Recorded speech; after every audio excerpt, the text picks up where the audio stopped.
مارا ان افراد نے۔ اب جب سعید بن آس نے دیکھا کہ جو گورنر ہیں کوفہ کے، معاملہ تو بگڑ رہا ہے، انہوں نے فوراً معاملے کو سنبھالا اور پوری جو رپورٹ ہے وہ تفصیل کے ساتھ حضرت عثمان غنی کو سینڈ بول رہا ہوں وہاں پہ روانہ کر دی، ارسال کر دی۔ تو حضرت عثمان غنی رضی اللہ تعالیٰ نے فرمایا کہ ان لوگوں کو تم ملک شام بھیج دو، جن لوگوں نے فساد کیا ہے نا، پھڈا کیا ہے، ان کو تم ملک شام بھیج دو امیر معاویہ کے پاس، وہ ان کو دیکھ لیں گے۔ اب یہ لوگ جو ہے امیر معاویہ کے پاس جلا وطن کیے گئے اور وہاں پہنچے۔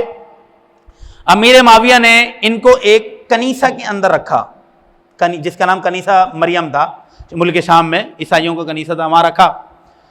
تو حضرت امیر معاویہ رضی اللہ تعالیٰ عنہ ان چاروں پانچوں کے پاس آئے اور ان کے ساتھ بیٹھ کر کھانا کھایا، ہم آہنگی، تاکہ معاملہ جو ہے سیٹ ہو کہ تم کیا حرکت کر رہے ہو، فساد کروانا چاہ رہے ہو مسلمانوں میں۔ بیٹھ کر ساتھ کھانا کھایا، پھر حضرت امیر معاویہ نے گفتگو شروع کی۔ امیر معاویہ کی گفتگو سننے والی ہے۔ امیر معاویہ فرماتے ہیں کہ تم لوگ اچھے خاصے عرب لگتے ہو، اچھے خاصے عرب لگتے ہو، تمہیں قریش قبیلے کی بدولت عزت ملی ہے، تمہیں قریش قبیلے کی بدولت عزت ملی ہے، ورنہ تم اپنے جو کافر اور فارسی آقا ہیں ان لوگوں کے گھوڑے نہلایا کرتے تھے۔ سمجھایا، بہت پیار سے سمجھایا، کہا کہ تم جو ہے ان باتوں سے بعد آ جاؤ جو تم حرکتیں کر رہے ہو۔ کوفہ کے اندر تم نے حرکتیں کی، بصرہ کی بھی رپورٹ میرے پاس پہنچی ہے، خلیفہ امیر المومنین خلیفۃ المسلمین وہ تمہاری جو ہے ان حرکتوں کی وجہ سے پریشان ہیں اور تمہیں میرے پاس جو ہے وہ بھیجا گیا ہے، اپنے معاملات سے بعد آ جاؤ۔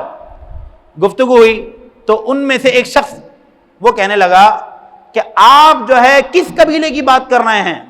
آپ قریش قبیلے کی بات کر رہے ہیں، یہ قبیلہ تو نہ جو ہے اسلام کے بعد طاقتور رہا ہے، نہ اسلام سے پہلے طاقتور رہا تھا۔ قریش کے پاس کیا طاقت تھی؟ نہ قریش کے پاس جو ہے دیگر قبائل کے مقابلے میں زیادہ جنگجو فوجی تھے، کوئی جنگجو نہیں تھے، نہ زیادہ مجاہدین تھے، نہ ان کے پاس زیادہ مال تھا۔ آپ کس نام پر جو ہے یہ کہہ رہے ہیں کہ قریش نے تمہیں جو ہے وہ عزت دلائی ہے؟ اور امیر معاویہ نے ایک اور جملہ کہا تھا کہ تم اپنے ائمہ کی وجہ سے بچے ہوئے ہو، وہ تمہاری وجہ سے ظلم جو ہماری سرحدوں پر لڑائی ہو رہی ہے وہ جو ہے تمہارا ظلم اپنے اوپر برداشت کرتے ہیں۔ پھر اس کا بھی اس نے جواب دیا کہ آپ کس امام کی بات کر رہے ہیں؟ وہ امام کہ جو علی المرتضی کی جگہ پر آگے بیٹھ گیا ہے، آپ اس امام کی بات کر رہے ہیں؟ وہ اس کا تو اہل ہی نہیں ہے۔ ابو بکر بھی چھلانگ لگا کر اس کی جگہ پر بیٹھے، حضرت عمر بھی چھلانگ لگا کر اس کی جگہ پہ بیٹھے، اور تم نے اب بنو امیہ کا راج شروع کر دیا ہے، تم نے جو ہے عثمان کو اس کی جگہ پہ بٹھا دیا ہے۔ اس کو بولتے ہیں شاہ سے بڑھ کر شاہ کے وفادار۔ علی رضی اللہ تعالیٰ عنہ کچھ نہیں کہہ رہے۔ اچھا، بلکہ اس کہانی کے اندر ایک ٹویسٹ یہ ہے کہ مصر کے اندر جب بغاوت ہوئی تو حضرت عثمان غنی نے مصر کے معاملے کو حل کرنے کے لیے حضرت علی کو بھیجا تھا۔ اندازہ لگائیں آپ، حضرت علی کے وہم و گمان میں نہیں کہ میرا حق بنتا ہے یہ، نہ آپ نے بعد میں تمنا کی، وہ تو جب آپ کو چوتھا خلیفہ بنایا گیا اس وقت بھی آپ تمنا نہیں کر رہے تھے، وقت ملتا ہے تو یہ ذکر کرتا ہوں میں، تمنا نہیں کر رہے تھے۔ طلحہ بن عبید اللہ اور دیگر جو حضرات ہیں ان کے کہنے پر جو ہے آپ نے کہا کہ کیا آپ جو ہے مسلمانوں کو بغیر بیعت کے چھوڑ دیں گے؟ نہ جو ہے امیر معاویہ اپنی خلافت کا اعلان کرنے کے لیے تیار ہیں، نہ آپ خلافت کا اعلان کرنے کے لیے جو تیار ہیں کہ آپ مسلمانوں کو شتر بے مہار کی طرح چھوڑ دیں گے، بے مہار کی طرح، ان کا کوئی خلیفہ نہیں ہوگا۔ تو پھر بامر مجبوری حضرت علی نے بیعت لی مسلمانوں سے۔ تو آپ تو اس وقت بھی جو ہے نہیں فرما رہے تھے کہ میں خلیفہ نہیں بننا چاہتا، یہ مسلمان جو ہے آپس میں طے کریں، شورا طے کرے۔ خیر یہ ایک الگ معاملہ ہے۔ تو انہوں نے جو ہے حضرت امیر معاویہ سے اس انداز سے بات کی تو امیر معاویہ نے فرمایا کہ میں نے جو تم سے باتیں کی ہیں تم اس کے اوپر ٹھنڈے دل سے غور کرنا۔ حضرت امیر معاویہ چلے گئے، چند دن کے بعد دوبارہ آئے اور ساتھ بیٹھ کے کھانا کھایا، پھر وہی گفتگو شروع کی۔ کہا کہ اللہ نے، تم عرب ہو، اللہ نے تمہیں زبان اور دانت دونوں دیے ہیں، یعنی طاقت بھی دی ہے، زبان بھی دی ہے، تم کن جو ہے چکروں کے اندر پڑ گئے ہو اور اسلام کو کمزور کرنے کی کوشش کرتے ہو؟ امیر معاویہ نے دوبارہ قریش قبیلے کا ذکر شروع کیا تو وہ پھر بھنا گئے کہ قریش کا ذکر آپ کیوں کرتے ہیں، قریش کا ذکر آپ کیوں کرتے ہیں؟ تو امیر معاویہ پہلے تو پیار سے بات کر رہے تھے، یعنی اگر بندہ پیار سے نہ مانے تو پھر اس کو اس کی زبان میں سمجھانا پڑتا ہے. امیر معاویہ نے کہا کہ تم پانچوں جس قبیلے سے تعلق رکھتے ہو, پتہ ہے وہ قبیلہ کیسا ہے؟ وہاں پر کوئی شریف بندہ رہنے کے لیے تیار نہیں ہوتا, وہاں کے لوگوں کو کمینہ صفت کہا جاتا ہے, وہاں کے لوگ کتوں کو نلایا کرتے ہیں, وہاں کے لوگوں نے فارسیوں اور پارسیوں کے گھوڑوں اور اونٹوں کو نلایا ہے, وہاں پر جو آب و ہوا ہے وہاں جا کر بندہ بیمار ہو جاتا ہے, وہاں کی عورتیں ایک نمبر کی گھٹیا عورتیں ہیں. تم وہ خبیث قبیلے کے رہنے والے لوگ ہو کہ جنہوں نے نبی علیہ السلام کی دعوت بھی سب سے آخر میں قبول کی, اور اے صافا تو اپنی بات کر رہا ہے, تو جس گھر میں رہتا ہے اس کے برابر میں کتے رہنا پسند نہ کریں. امیر معاویہ رضی اللہ پیار سے سمجھا رہا ہے, مان ہی نہیں رہا. امیر معاویہ رضی اللہ تعالیٰ نے ان کی اوقات ان کو یاد دلائی, تمہاری تو اوقات یہ ہے, اور ان مصیبتوں سے جس قبیلے کی وجہ سے تمہیں باہر آئے ہو, ان مصیبتوں سے جس قبیلے نے تمہیں عزت دلائی ہے وہ قریش کا قبیلہ ہے, وہ قریش قبیلہ ہے. ہاں میں مانتا ہوں قریش کے پاس زیادہ مجاہد اور جنگجو نہیں تھے, قریش کے پاس زیادہ مال نہیں تھا, قریش کے پاس جو ہے کیا نام ہے اور دیگر چیزیں نہیں تھیں, لیکن قریش تمام قبیلوں میں عزت والا قبیلہ تھا. کیا تمہیں یاد نہیں عرب کے اندر بڑے بڑے جاہل لوگوں کے جو ہے وہ حکم نامے چلتے تھے, لیکن وہ بڑے سے بڑا سردار بھی قریش کے کسی سردار پر حکم نہیں چلا سکتا تھا. کیا یہ عزت منزلت اور کیا نام ہے عظمت یہ کم ہے ان کے لیے؟ اور پھر دنیا, حضرت امیر معاویہ فرماتے ہیں دنیا کے اندر عجم ہو یا عرب ہو, عجم ہو یا عرب ہو, ہر شخص اپنے حاکم کی وجہ سے تکلیف برداشت کرتا ہے. آسمان کے نیچے رہنے والا صرف ایک قبیلہ ایسا ہے کہ جن کے دشمن بھی ان کو تکلیف نہ دے سکے, اور وہ قریش قبیلہ ہے. اور یہ منزلت اور مقام و مرتبہ ان کو کیوں نہ ملے کہ اللہ نے جو خلاق عالم ہے اس نے خیر الانبیاء کو اس قبیلے میں بھیجا ہے, اور تم بولتے ہو کہ قریش کی کیا عزت ہے. وہ چپ ہو گیا. پھر امیر معاویہ نے ایک اور جملہ کہا, اپنی آخرت کی فکر کرو,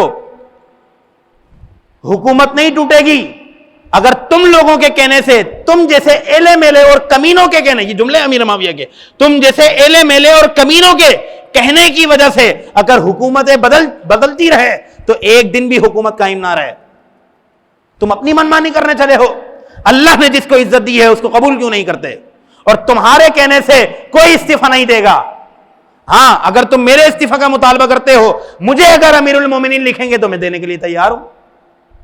لیکن میں یہ جانتا ہوں کہ اس وقت جو افراد موجود ہیں حکومت میں, ان تمام میں ملک شام سنبھالنا جس کے بس کی بات ہے وہ میں ہوں. امیر معاویہ نے جملہ کہا, یہ بالکل حضرت یوسف علیہ السلام کی سنت ادا کی آپ نے. یوسف علیہ السلام نے بھی کہا تھا کہ میں تمہارے خزانوں کا امین ہوں, تو آپ نے بھی فرمایا کہ کیونکہ ملک شام میں ایک صرف مسلمان نہیں تھے, ملک شام میں مجوسی بھی ہیں, ملک شام میں یہودی بھی ہیں, ملک شام میں جو ہے یہ پارسی بھی ہیں, ملک شام میں یہ عیسائی بھی ہیں, بہت سارے مذاہب ملک شام میں رہتے ہیں. ان تمام کو کنٹرول کرنا, ان کی سازشوں کا مقابلہ کرنا اور وہاں کی سازشوں کو روکنا اور وہاں کا نظام سیاست چلانا, یہ صرف میرے بس کی بات ہے. آپ فرماتے ہیں کہ اگر میرے اندر کوئی کمی ہوتی تو عمر مجھے اس منصب پہ برقرار نہ رکھتے. میں عمر کے پورے 10 سالہ یا 11 سالہ دور حکومت میں اس منصب پر رہا ہوں اور ہمیشہ عزت سے عمر کی بارگاہ میں گیا ہوں. 6 سال گزر گئے, عثمان غنی کی حکومت ہے, کبھی بھی بے عزت مجھے نہیں کیا گیا. ابو بکر نے مجھے یہ منصب دیا تھا اور ابو بکر اس وقت امیر المومنین کے منصب پر فائز تھے. اگر اسی منصب پر بیٹھا ہوا آج جو عثمان ہے رضی اللہ تعالیٰ عنہ, وہ کہتے ہیں تو میں تیار ہوں, لیکن وہ نہیں کہیں گے کیونکہ میرے اندر کوئی کمی نہیں ہے. سب سے بڑی فوج میری ہے, ملک شام کی فوج سب سے بڑی فوج تھی حضرت امیر معاویہ رضی اللہ تعالیٰ عنہ کی. آپ کی قابلیت کا اندازہ لگائیے کہ 20 سال گورنر اور 20 سال مطلق خلیفہ رہے ہیں, حاکم رہے ہیں, خلیفہ نہیں کہتے ہم, حاکم رہے ہیں, بادشاہ. 40 سال جس کی جو ہے تجربہ ہو اور ایک جو ہے سیٹ پر بیٹھ کر ساری چیزوں کو لیڈ کیا ہو, اس کا تجربہ کوئی کم ہوگا؟ امیر معاویہ وہ شخصیت ہیں جن کے بارے میں مولا عمر کہتے ہیں کہ یہ عرب کا کسرا ہے, عرب کا بادشاہ ہے. ایسا قد کاٹ اور داڑھی اور آپ کا روب اور دبدبا تھا. یہ جملے جب آپ نے دہرائے اور پھر آخرت کا خوف دلایا. امیر معاویہ وہاں اکیلے تھے. ان چاروں پانچوں نے موقع غنیمت جانا اور امیر معاویہ کی داڑھی اور بال پکڑ لیے, تکلیف دی آپ کو. امیر معاویہ نے کہا کہ اللہ نے مجھے حلم عطا فرمایا ہے. ہمت دیکھیں, اللہ نے مجھے, یعنی کوئی ہمارے ساتھ یہ حرکت کرے تو ہم نے کیا کرنا ہوتا ہے اس کے ساتھ. امیر معاویہ فرماتے ہیں کہ اللہ نے مجھے حلم عطا فرمایا, میں حلیم ہوں. میں کچھ نہیں کہہ رہا تم نے میری داڑھی نوچی, میرے بال نوچے, میرا امامہ پھینک دیا, میرا سر تم نے پکڑ لیا, تم نے مجھ پر جو ہے زد و کوب کی کوشش کی, باوجود یہ کہ میں یہاں کا گورنر ہوں, میں چاہوں اس کی سزا کے طور پہ تم پانچوں کے سر اڑوا سکتا ہوں. اور یاد رکھو, اگر یہ حرکت کرتے ہوئے ملک شام کا ایک باشندہ بھی تمہیں دیکھ لینا, ملک شام کا ایک بندہ بھی تمہیں یہ حرکت کرتے ہوئے دیکھ لے, چاہے وہ مسلمان ہو یا مسلمان نہ ہو, وہ میری موجودگی میں تجھے قتل کر دے گا. میں اتنا معزز ہوں لوگوں کے درمیان, میں تجھے کچھ نہیں کہہ رہا. پھر جب انہوں نے انتہا درجے کی حرکت کی تو امیر معاویہ نے ایک خط لکھا حضرت عثمان غنی رضی اللہ تعالیٰ عنہ کے نام. وہ خط سننے والا ہے. حضرت امیر معاویہ لکھتے ہیں, اللہ کے بندے عثمان امیر المومنین کے نام معاویہ بن ابی سفیان کی طرف سے خط. حمد و صلات کے بعد امیر المومنین آپ نے میرے پاس ایسے لوگوں کو بھیجا جو شیطانوں کی زبان اور ان کی املا سے باتیں کرتے ہیں. عبداللہ بن سبا کی زبان بولتے ہیں. یہ لوگوں پر اپنے ذوم کے مطابق قرآن کے راستے سے داخل ہوتے ہیں.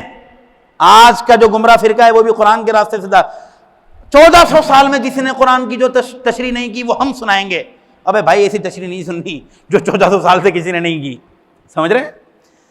یہ قرآن کے راستے سے لوگوں کے ہاں داخل ہوتے ہیں اور لوگوں کو شکوک و شبہات میں مبتلا کر دیتے ہیں, اور سب لوگ ان کے عزائم سے واقف نہیں ہیں. ابھی یہ امت میں افتراق ڈالنا چاہتے ہیں اور فتنے کو قریب کر رہے ہیں.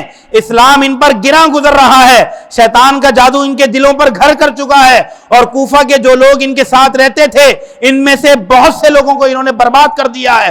مجھے خطرہ ہے کہ یہ لوگ چند دن ملک شام میں بھی رہ گئے تو ملک شام کے لوگوں کو بھی خراب کر دیں گے, اور ان کے دلوں میں اپنا جادو اور فسق اور فجور جو ہے وہ بھر دیں گے. لہذا آپ انہیں ان کے شہر کو واپس لوٹا دیں, یعنی انہیں واپس کوفہ لوٹا دیں. میرے سے نہیں سدھر رہے, واپس بھیج دیں. اب ان کو حضرت عثمان نے واپس جو ہے کوفہ بھیج دیا. انہوں نے کوفہ میں جا کے پھر وہی حرکتیں شروع کی. اب حضرت عثمان غنی نے جو اس وقت خلیفہ ہے اور وہاں کے جو گورنر ہے سعید بن عاص, ان کو خط لکھا کہ ان کو جو ہے نا یہ ایسے نہیں سدھریں گے. پیار سے ان کو سمجھ میں نہیں آ رہا, ان کو بھیجو حمص. حمص ایک شہر ہے جس کو خالد بن ولید نے فتح کیا ہے. ان کو حمص بھیجو, اور حمص میں جو گورنر ہے وہ عبد الرحمن بن خالد بن ولید ہے. اس کو بھیجو خالد بن ولید کے بیٹے کے پاس. گئے بھائی, یہ خالد بن ولید کے بیٹے بھی پھر خالد بن ولید کے پرتوں ہیں. وہاں پہنچے اور دیکھتے ہی کہا, اوے شیطان کے آلے کاروں, تمہیں کوئی یہاں پر خوش آمدید نہیں کہے گا. اور درہ اٹھایا, ساروں کی جو ہے کمر پہ لگایا. کہو وہ بات جو امیر معاویہ کو کہہ کے آئے ہو, کہو وہ جملے کہ جو سعید بن عاص کو کہتے رہے ہو, کرو وہ حرکتیں جو مصر میں کرتے رہے ہو. میں اس کا بیٹا ہوں کہ جس نے ابو بکر صدیق کے دور میں ارتداد کا سر قلم کیا تھا, اور ختم نبوت کی جنگ کا صحرا جس کے سر تھا, میں اس کا خون ہوں. میں عبد الرحمن بن خالد بن ولید ہوں. اگر پھر کہتے ہیں اللہ مجھے ذلیل کرے اگر میں تمہیں انسان کا بچہ نہ بنا دوں. ظاہر ہے جو بات پیار سے نہیں سمجھ میں آ رہی تو پھر وہ ڈنڈے سے سمجھ میں آئے گی, اور واقعی انسان کا بچہ بنا دیا. ہوا کیا, حضرت عبد الرحمن بن خالد بن ولید جو حمص کے گورنر ہیں, انہوں نے ان کی یہ حالت کر دی, نہ ان کو چپل پہننے دیتے, نہ ان کو پوری قمیص پہننے دیتے, اور جنگ پہ جاتے اپنے ساتھ, جنگ پہ جاتے اپنے ساتھ, خود گھوڑے پہ ہوتے, ان کو بولتے بھاگو پیدل. پورے حمص میں اتنا ذلیل کیا, اتنا ذلیل, اور ہر چند دن کے بعد کوڑے, چند دن کے بعد کوڑے, اور پوچھتے ہیں ہاں بھائی کہو وہ بات جو سعید بن عاص سے کہہ کے آئے ہو, ہاں بھائی کرو وہ حرکت جو امیر معاویہ کے ساتھ کی ہے, کرو وہ باتیں جو شام, کوفہ اور بصرہ اور مصر میں کرتے رہے ہو. ہے تمہاری ہمت؟ ان میں سے ایک بندہ کھڑا ہوتا ہے, علی جا ابراہیم اشترنخعی, یہ کہتا ہے کہ حضور ہم توبہ کرتے ہیں, ہم توبہ کرتے ہیں، اور پانچوں نے جو ہے توبہ کی اور کہا کہ ہم یہ حرکت نہیں کریں گے۔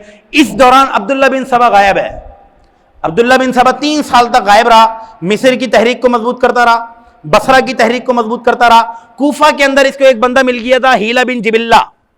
یہ ہیلہ بن جبلہ جو تھا یہ چور تھا رضی اللہ تعالیٰ عنہ۔ اچھا، اس دوران حضرت عثمان کو خبریں مل رہی ہیں کہ کچھ ہو رہا ہے، کچھ غلط ہو رہا ہے، تو امیر معاویہ رضی اللہ تعالیٰ عنہ کو باقاعدہ خفیہ طور پر بلایا تھا عثمان غنی نے، یہ بھی تاریخ جبری کے اندر موجود ہے۔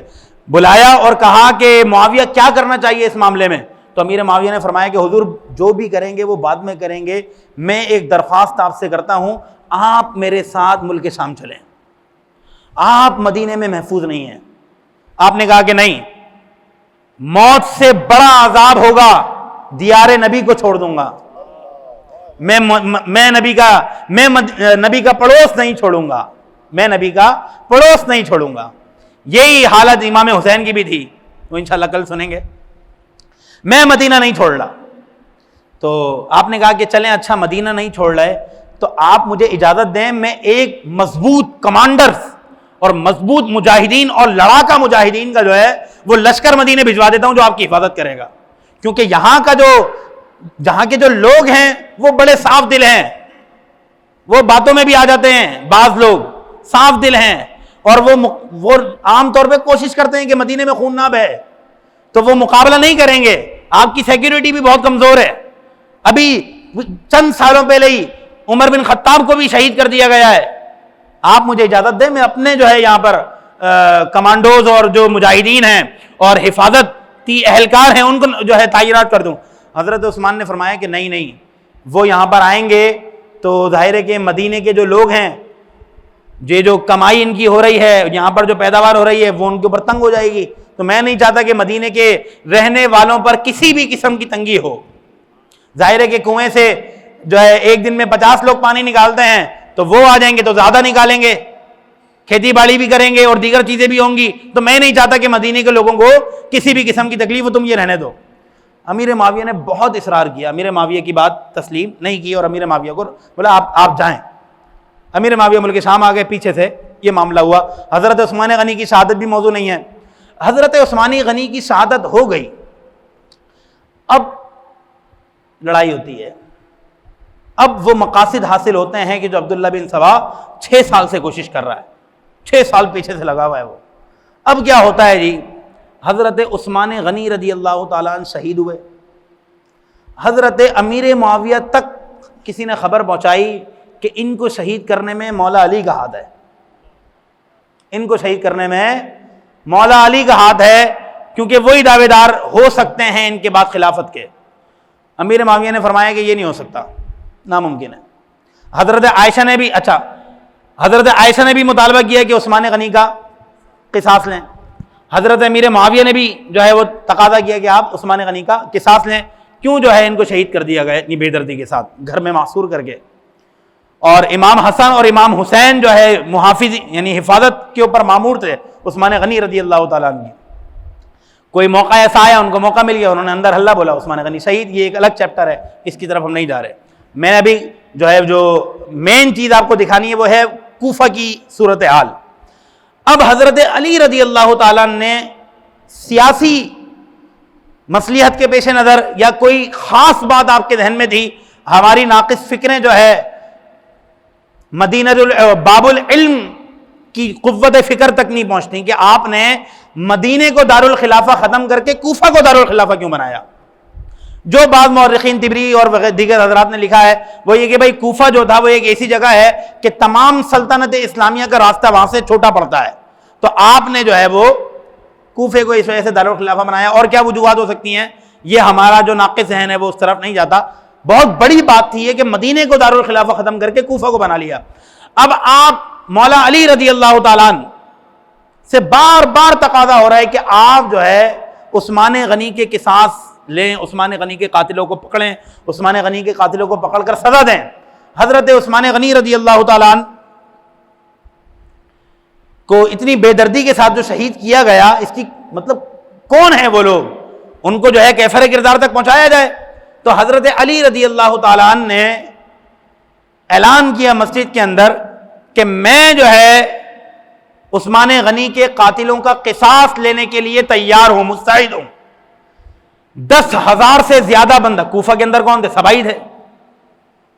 اگر پوری تاریخ آپ کے ذہن میں اب موجود ہو، 10,000 سے زیادہ بندہ کھڑا ہو گیا کہ ہم سب عثمان غنی کے قاتل ہیں، لیں کس سے قصاص لیں گے، لیں کس سے قصاص لیں گے. تو حضرت علی نے دیکھا کہ اگر جو ہے یہ تو 10,000 ہیں اور بھی پتہ نہیں کتنے ہوں گے، اگر جو ہے قصاص کا معاملہ چھیڑ دیا تو اسلامی سلطنت کے فوراً ہی تباہ ہو جانے کا خوف ہے. اور یہی عبداللہ بن سبا کا مقصد تھا کہ عثمان غنی کو شہید کریں گے، وہاں سے امیر معاویہ، کیونکہ وہ بھی بنو امیہ سے ہیں، عثمان غنی بھی بنو امیہ سے ہیں، تو وہ یقیناً ان کے قصاص کا مطالبہ کریں گے. اور جب قصاص لینے کی باری آئے گی ہم سب اللہ بول دیں گے اور ہم سب کہیں گے کہ نہیں جناب، ہم جو ہے عثمان غنی کا قصاص نہیں دے رہے، سارے کے سارے جو ہے ہم عثمان غنی کے قاتل ہیں، لیں کس سے قصاص لینا ہے آپ نے. تو حضرت علی رضی اللہ تعالیٰ نے سیاسی مصلحت کے پیش نظر دیکھا کہ ابھی جو ہے اگر قصاص کا معاملہ اٹھایا تو ان سب نے مل کر بغاوت کر دینی ہے. اور بغاوت کر دینے کا مطلب یہ ہے کہ اسلامی سلطنت کا مکمل طور پہ کمزور ہو جانا رہے کہ ابھی نہیں، جب اچھا مناسب موقع آئے گا پھر دیکھیں گے، کوئی موقع آئے گا پھر دیکھیں گے، موقع آئے گا پھر دیکھیں گے. یہ معاملہ چلتے چلتے کچھ عرصہ گزر گیا. حضرت امیر معاویہ رضی اللہ تعالیٰ عنہ کی طرف جو ہے یہ سبائی جو تھے وہ غلط خبریں پہنچاتے رہے. انہوں نے جنگ صفین کی صفحے سیدھی کر لی اور جنگ صفین ہوئی، جس میں ٹوٹل 75,000 سے زائد مسلمان شہید ہوئے. اس مارکے میں حضرت امیر معاویہ اور حضرت علی رضی اللہ تعالیٰ عنہ کے دوران جو ہوا. اور یقیناً اس تمام بیک گراؤنڈ کے تحت آپ اندازہ لگا سکتے ہیں کہ اس جنگ میں، جنگ صفین میں خطا پر کون ہے؟ امیر معاویہ ہیں. کون ہے؟ امیر معاویہ ہیں. لیکن یہ خطا اجتہادی ہے، اس خطا پر ان کو ثواب ملے گا.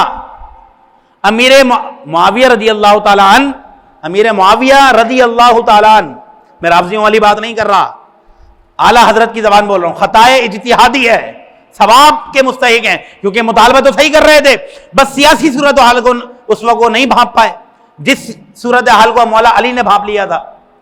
تو حضرت علی رضی اللہ تعالیٰ عنہ کا جو اقدام تھا وہ بالکل درست تھا.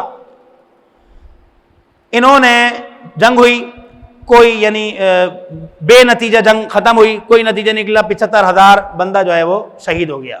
مشاجرات تھے صحابہ کے. اس کے بعد جو ہے جنگ جمل ہوئی حضرت عائشہ کے ساتھ. ان کا مطالبہ بھی یہی تھا، حضرت زبیر اس میں شامل ہیں، حضرت طلحہ اس کے اندر شامل ہیں اور دیگر جو حضرات شامل ہیں. ان کا مطالبہ بھی یہی ہے کہ جناب مولا عثمان کے قاتلوں کا قصاص لیں. اور صورتحال وہی، ہم سب قاتلین عثمان ہیں، ہم سب قاتلان جو ہے وہ عثمان ہیں، اس طرح کے دعوے کر رہے. تو حضرت علی نے کہا کہ فی الحال یہ معاملہ نہیں ہو سکتا.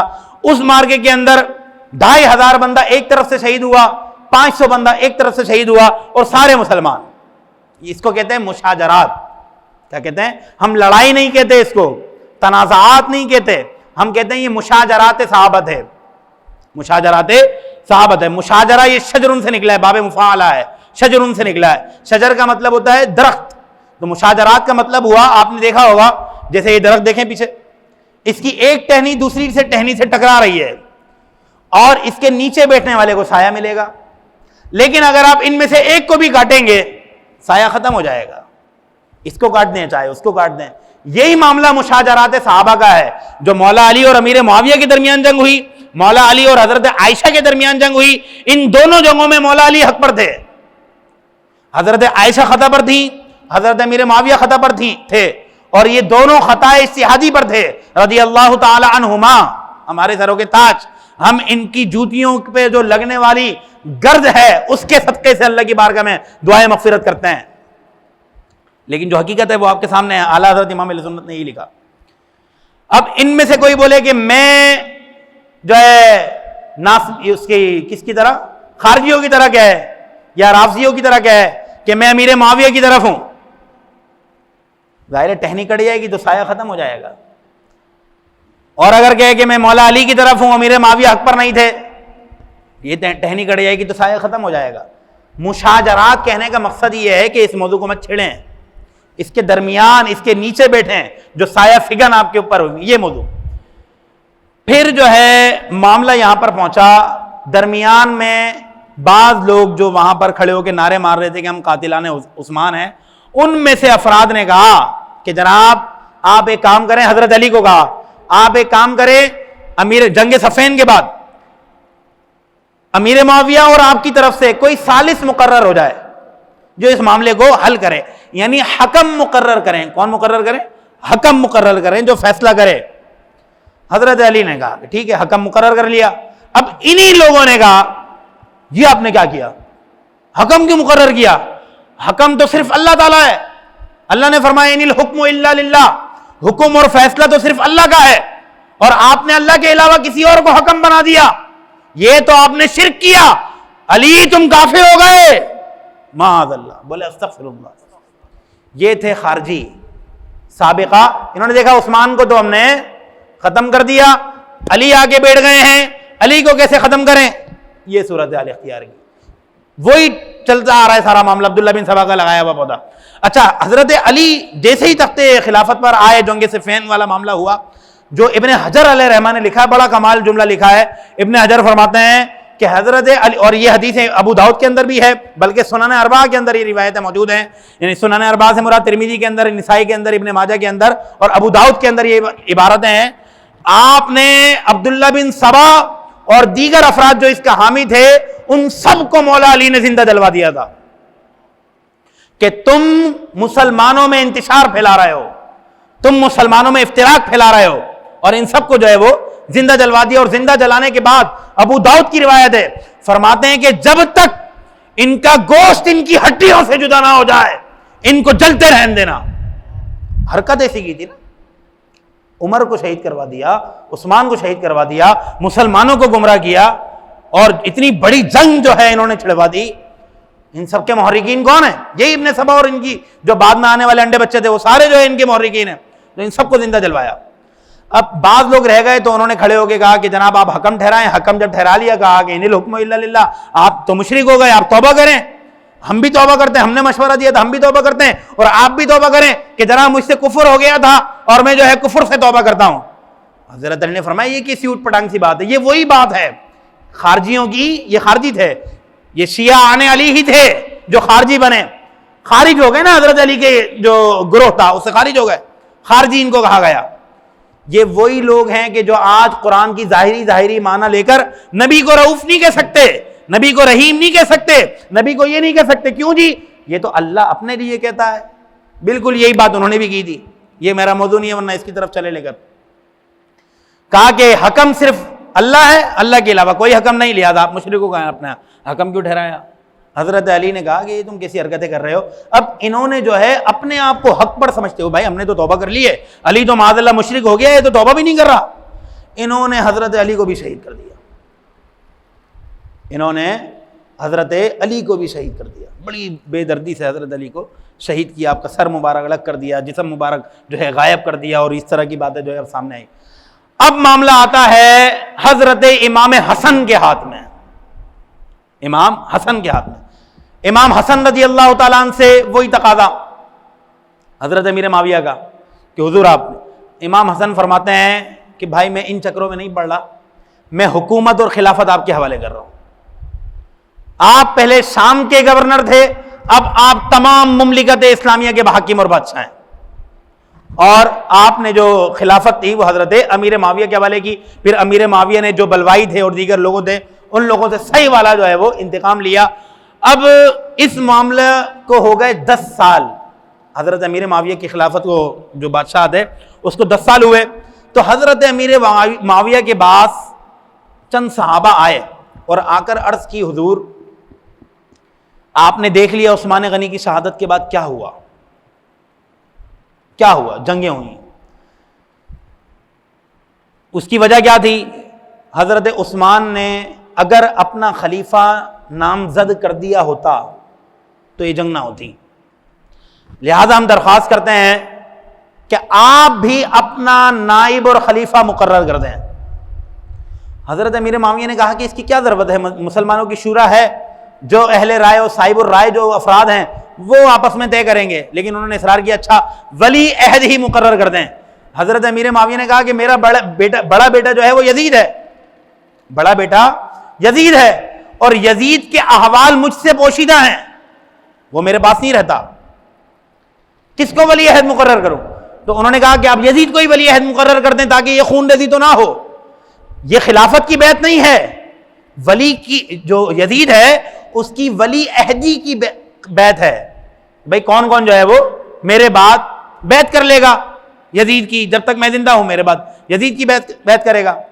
تو اس میں 5 افراد تھے جس میں حضرت امام حسین شامل ہیں، اور جو ہے حضرت عبد الرحمن بن ابو بکر صدیق شامل ہیں، حضرت عبداللہ بن زبیر شامل ہیں، حضور کی پھوپھی کے بیٹے، اور جو ہے چند افراد ہیں وہ شامل ہیں۔ انہوں نے کہا کہ ہم جو ہے وہ یزید کی ولی عہدی کی بیعت کو قبول نہیں کر رہے، معاملہ اس وقت دیکھیں گے جو ہوگا۔ حضرت امیر معاویہ نے کہا کہ ایز یو وش، کوئی مسئلہ نہیں ہے، میں تو ویسے بھی نہیں چاہ رہا تھا، یہ تو ایک یعنی مستقبل حفظ ما تقدم کے تحت اس طرح خون ریزی نہ ہو، اس وجہ سے جو ہے میں یہ چاہ رہا ہوں کہ ولی عہدی مقرر ہوگا تو ایک بندے کو فوکس کیا جائے گا، اور جو افراد ہوں گے صاحب الرائے وہ اس کو پرکھ لیں گے، ولی عہدی کی بیعت پہلے ہو چکی ہوگی، اور جو ہے اس کو فوراً اقتدار پہ بٹھا دیا جائے گا۔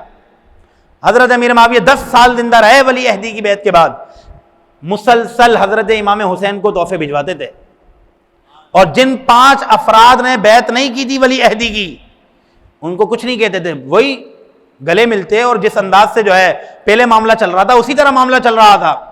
یہاں پر ابن حجر رحمۃ اللہ علیہ اور محقق اہل سنت علامہ غلام رسول قاسمی دامت برکاتہم العالیہ آپ لکھتے ہیں کہ امیر معاویہ کے جملوں سے بات واضح ہے کہ یزید کے احوال مجھ پر پوشیدہ ہیں، میں احتیاطاً خون ریزی نہ ہو اس وجہ سے اس کی ولی عہدی کی بیعت لے رہا ہوں۔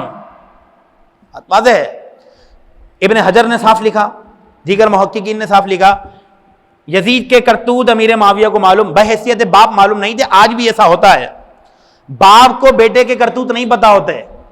آپ اپنے خاندان میں نظر دوڑائیں اور کیا نام ہے اپنے گرد و پیش دوست احباب میں نظر دوڑائیں، نہیں پتا ہوتا، اور پھر اتنے بڑے منصب پر بندہ بیٹھا ہو، وہ امور خلافت کو دیکھے گا، یہ چھوٹی چھوٹی ان چیزوں کو دیکھے گا، بچوں کو میرا بچہ کیا کر رہا ہے یہ تو نہیں ہوگا۔ اچھا، یہ جو یزید تھا یہ شام میں رہتا بھی نہیں تھا، یہ رہتا تھا اپنی کتابیہ کافرہ ماں کے پاس، اس کی ماں کتابیہ کافرہ تھی، کتابیہ مطلب اہل کتاب سے تھی، امیر معاویہ نے اس سے نکاح کیا تھا، اس سے یزید پیدا ہوا تھا۔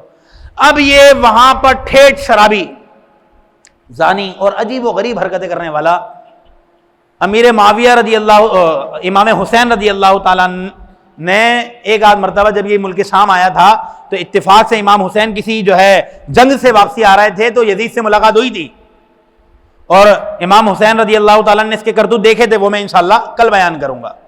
تو امیر معاویہ رضی اللہ تعالیٰ نے ولی عہدی کی بیعت لی تھی، اس کے علاوہ اور کچھ بھی نہیں کیا تھا۔ پھر امیر معاویہ رضی اللہ تعالیٰ عنہ کا وصال ہو جاتا ہے۔ اب جب وصال ہوتا ہے تو ولی عہدی کی بیعت ہوئی ہوئی ہے، وہ کہتا ہے کہ میں اقتدار سنبھالوں گا کیونکہ میری تو ولی عہدی کی بیعت ہوئی ہوئی ہے۔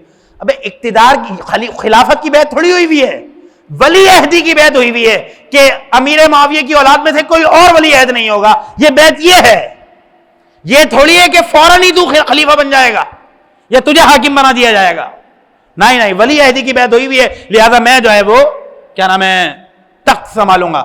اچھا، اس دوران اور تاریخ کی جو باتیں ہیں اس کے اوپر یہودیوں نے بڑی کوشش کی، اس کو تیار کیا تھا اس کام کے لیے، اور اس کو صحیح جو ہے طریقے سے بگاڑا تھا کہ کس طرح جو ہے تم نے ٹیک آف کرنا ہے اپنے باپ کے مرنے کے بعد، اور اس نے ان پوری جو چال سازی چلتی ہوئی آ رہی تھی اس نے اسی طرح جو ہے ٹیک آف کیا۔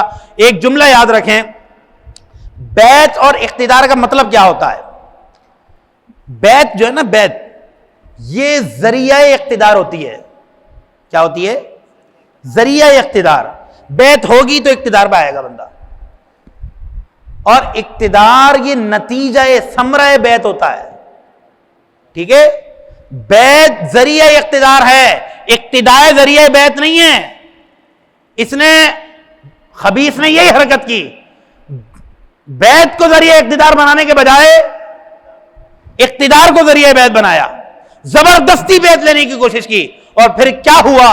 وہ دل سوز واقعات، وہ دل سوز معاملات، وہ انشاءاللہ کل جو ہے آپ کی خدمت میں رکھتے ہیں۔ اللہ تبارک و تعالیٰ کی بارگاہ میں دعا ہے عمل کی اور دین اسلام کو درست طریقے سے سمجھنے کی توفیق عطا فرمائے۔ وما علیہ الا البلاغ المبین۔